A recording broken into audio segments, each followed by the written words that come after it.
Toujours dans votre scandale du jour de ce vendredi 15 décembre 2023 sur la chaîne des grands événements ginnaaw bi nga xamante ni rendre nañu verdict bi ñu bëree ñu topp ci ginnaaw Ousmane Sonko ak passant par leurs avocats ñi nga xamante ni xam nañ du dëgg ñi ngi jubilé nañ déglu ci vidéo bi ñi nga xamante ni ñi ngi ko jagleel ñi nga xamante ni ñi ngi jubilé est-ce que teelul pour ngeen jubilé en tout cas nañ déglu ci vidéo bi dellu soir.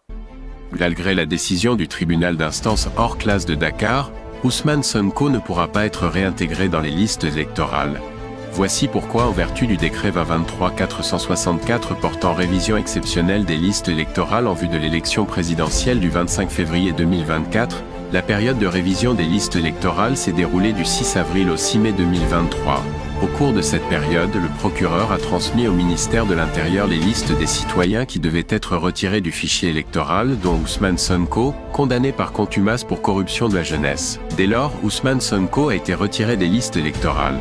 Même si le président du TIHC, tribunal d'instance hors classe de Dakar, ordonne sa réintégration, qui sera attaquée au niveau de la Cour suprême par les avocats de l'État, il ne peut plus être réintégré sur les listes électorales pour cette élection présidentielle de février 2024. En réalité, ni la direction générale des élections, DGE, ni la direction de l'automatisation des fichiers DAF, ni le ministère de l'Intérieur n'ont la compétence pour inscrire ou réinscrire un citoyen sur les listes électorales, en dehors de la période de révision.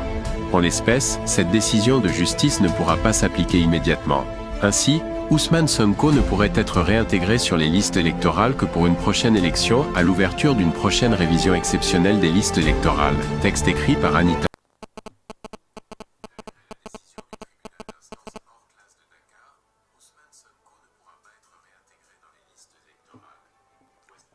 kon yaakaar naa ni ñoo déggandoo vidéo boobu nga xamante ne ñi ngi jubilé yaakaar ni Ousmane Sonko sera candidat, il sera le 5e président comme l'a dit certains faux marabouts, menteurs, manipulateurs. Ousmane Sonko, malgré la décision du juge Ousmane Racine Thior du tribunal hors classe de Dakar ce jeudi 14 décembre 2023 d'ordonner la réintégration de Ousmane Sonko sur les listes électorales, malgré tout cela, Ousmane Sonko ne peut pas être candidat aux prochaines élections présidentielles. Lu tax Ousmane Sonko bañ koy réintégrer dafa fekk tëj nañu fichier électoral bi, on est à 2 mois des élections présidentielles. À 6 mois su desee ci élections yi kenn du laal fichier électoral kenn amul màkkaama nga doon exception ñu laal fichier bi pour dugal la ci ñoom ci seen bopp dañ koy bañ, opposition bi Ousmane Sonko da koy bañ, Bougane da koy bañ, Khalifa Sall da koy bañ, Thierno Alassane Sall da koy bañ, Karim Wade da koy bañ, kii di Abdourahmane Diouf da koy bañ, Idrissa Seck da koy bañ, Amadou Ba da koy bañ. kon leer na bu ñu fàttee ni que avril ba mai la ñu ubbi woon inscription ci liste électorale yi bañ ko tëjee procureur daf ko jébbal lii di ministère de l'intérieur tëj nañ ko jeex na. Ousmane Sonko kañ lañ ko mën a réintégrer ñu amaat beneen élection ubbi li nga xamante ne mooy inscription bi ci fichier électoral bi su boobaa la mën a dem inscrire jiwaat comme Karim Wade nu mu ko defee woon en septembre 2022 foofu ca Qatar pour inscrire ci liste électorale yi mën a bokk ci élection député yu ñu génn. kon yaakaar naa ni leer na nañ Ousmane Sonko turam mënta nekk ci fichier électoral bii ñu war a woote le 25 février 2024 kon képp ku leen wax loolu waxu leen dëgg mi ngi leen di nax li ma leen wax nag mooy dëgg du ma magum xamoon naa ko magum waxoon naa ko la fii ak après 25 février mën naa tegaat vidéo bi da ngeen naan Tange Tandian waxoon na ko tey nag amaana yaa dàq fen duulkat bi noppil wax bu nekk naa ko dégg tey ci commentaire yi mais ëllëg ak ci biir ngeen di comprendre li may wax man nee naa leen du ma magu xamoon naa ko magum waxoon naa ko la parce que fi may wax damay sukkandiku gëstu ji dem xool lan la loi wax loi nag moo ko wax du man.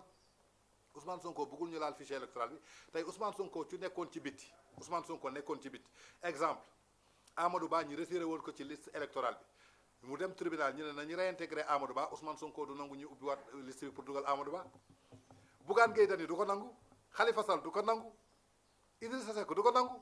Donc pourquoi ngeen bëgg ko nangul Ousmane Sonko? Est-ce qu'il a femme exception bu ñu bindoon ci bi ñuy bind loi bi exception bi mooy su dee Ousmane Sonko rek ku tudd Ousmane Sonko rajo nañ ko pare dugalaat ko ci liste bi nañ jël exception boobu dugalaat ko. Est-ce que loi bi bindoon na loolu? Comme loi bi bindul loolu bu leen nax seen bopp waaye parfois vous êtes ridicule.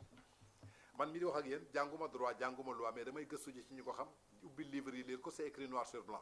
Man je peux dire ce langage de vérité et vous n'osez pas le dire. Qu'est-ce qui se passe? Da ngeen di wax pour nit. Man je parle pour mon peuple, je parle pas pour une personne. Voilà. En tout cas kon ñoo ko déggandoo Ousmane Sonko mënta nekk candidat 2024 turam du nekk ci liste yi.